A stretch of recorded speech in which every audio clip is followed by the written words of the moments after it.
Mtoto wa Jux pamoja na Priscilla Rahim ametimiza mwaka mmoja, na kwa mara ya kwanza wameonyesha sura yake kwa uwazi sasa, tofauti na ambavyo walivyokuwa wakiposta na muonesha tu mgongoni ama kisogo na side. Kwa hiyo ilikuwa sio rahisi kujua anafananaje. Sasa kwenye hii post ya kusherehekea mwaka mmoja tangu kuzaliwa kwake, Priscilla pamoja na Jux wameshare ujumbe huu ambapo unasema, tumefumba na kufumbua macho, mwaka mzima umepita.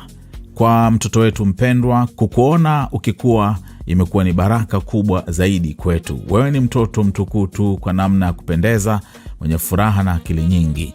Unaangaza kila sehemu unapoingia, na tunajivunia sana kwa wazazi wako. Siku 365 za kukupenda, kukukumbatia na kushuhudia haiba yako nzuri ikizidi kuchanua.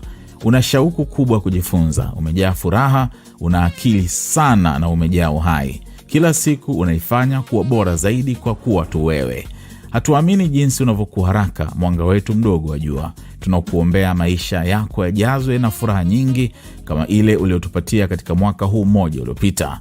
Tunaomba ukue ukiwa na afya njema, furaha na maisha yenye kusudi. Tunaomba Mungu akuongoze katika kila hatua na kuoneshe njia iliyo njema. Tunaomba kila siku ujue jinsi unavyopendwa kwa dhati na kwa kina. Tunaomba kicheko chako kisiishe kamwe na moyo wako mzuri uendelee kuwa safi. Wewe ndiye jibu kubwa zaidi la maombi yetu. Heri ya siku ya kwanza ya kuzaliwa, mwanga wetu wa jua. Tunakupenda bila kikomo.